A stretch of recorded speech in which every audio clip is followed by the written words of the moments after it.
नमस्कार, आदाब एंड सत श्री अकाल। मैं हूं नाज़नीन और आप देख रहे हैं न्यूज ट्रैक। महाराष्ट्र विधानसभा चुनाव 2024 के इस चुनावी महाकुंभ में राज्य की 288 विधानसभा सीटों पर वोटिंग जारी है, जहां सत्तारूढ़ महायुति गठबंधन अपनी सत्ता बनाए रखने की कोशिश कर रहा है। वहीं विपक्षी गठबंधन का विकास अघाड़ी एमवीए सत्ता में वापसी की उम्मीद लगाए बैठे हैं। आज 20 नवंबर 2024 को मतदान की प्रक्रिया शुरू हो चुकी है। यह चुनावी महाकुंभ राज्य की राजनीति को एक नए मोड़ पर ले जा सकता है। सुबह 7 बजे से शुरू हुआ मतदान शाम 6 बजे तक चलेगा। सबसे पहले बात करते हैं महाराष्ट्र के पूर्व मुख्यमंत्री उद्धव ठाकरे की। वे अपने बेटे आदित्य ठाकरे के लिए वर्ली विधानसभा क्षेत्र में मतदान करने पहुंचे और वहीं पर महाराष्ट्र के मुख्यमंत्री एकनाथ शिंदे भी अपने परिवार के साथ कोपरी पचखड़ी विधानसभा क्षेत्र में वोट डालने पहुंचे। मतदान के बाद उन्होंने कहा कि लोकतंत्र में हर नागरिक का वोट डालना जरूरी है। मुंबई की वर्ली सीट से शिवसेना उम्मीदवार मिलिंद देवड़ा ने भी वोट डाला। उन्होंने चुनावी प्रक्रिया के महत्व देते हुए कहा, आपका वोट आपके भविष्य का चुनाव करता है, इसलिए मतदान करना जरूरी है। और वहीं महाराष्ट्र के उप मुख्यमंत्री और भाजपा नेता देवेंद्र फडणवीस ने भी मतदान किया और अपने परिवार के साथ लोकतंत्र के इस उत्सव में हिस्सा लिया।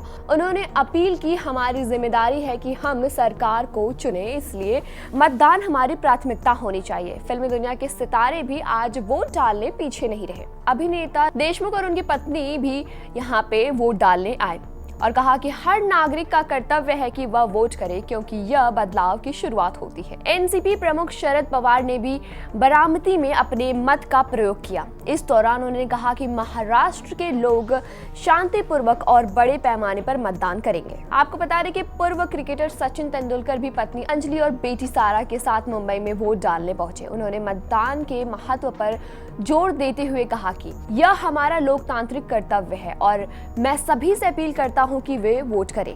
महाराष्ट्र में मतदान का माहौल और भी शांतिपूर्ण बना हुआ है। रिजर्व बैंक के गवर्नर शक्तिकांत दास ने भी अपने परिवार के साथ वोट डाला और चुनाव प्रक्रिया को सुचारू बताया। हालांकि सुबह के समय मतदान की रफ्तार धीमी थी, लेकिन जैसे जैसे दिन चढ़ता जा रहा है वोटिंग की गति तेज होती जा रही है। सुबह 9 बजे तक महज 6.61% वोटिंग हुई थी, लेकिन अब यह आंकड़ा बढ़ने की उम्मीद में है। इस चुनाव में दोनों प्रमुख गठबंधनों के बीच कांटे की टक्कर है। महायुति जहां विकास और सुरक्षा के मुद्दे पर उठ रही है, वहीं पे महाविकास अघाड़ी राज्य में सामाजिक न्याय और समग्र विकास की बात कर रही है। बारामती से रकांपा के उम्मीदवार अजीत पवार ने भी मतदान किया और कहा, योजनाएं महाराष्ट्र के विकास के लिए है और मैं बारामती के लोगों से 8वीं बार विधानसभा भेजने की उम्मीद करता हूं। भाजपा के मुंबई अध्यक्ष आशीष शेलार ने भी वोट डाला और सभी नागरिकों से 100% मतदान की अपील की। उन्होंने कहा कि यह चुनाव विकास की दिशा तय करेगा, इसलिए हर एक मतदान का योगदान आवश्यक है। सभी प्रमुख राजनीतिक दल और नेता इस बार अपनी पार्टी के उम्मीदवारों को जिताने के लिए जनता से वोट मांग रहे हैं। इसी बीच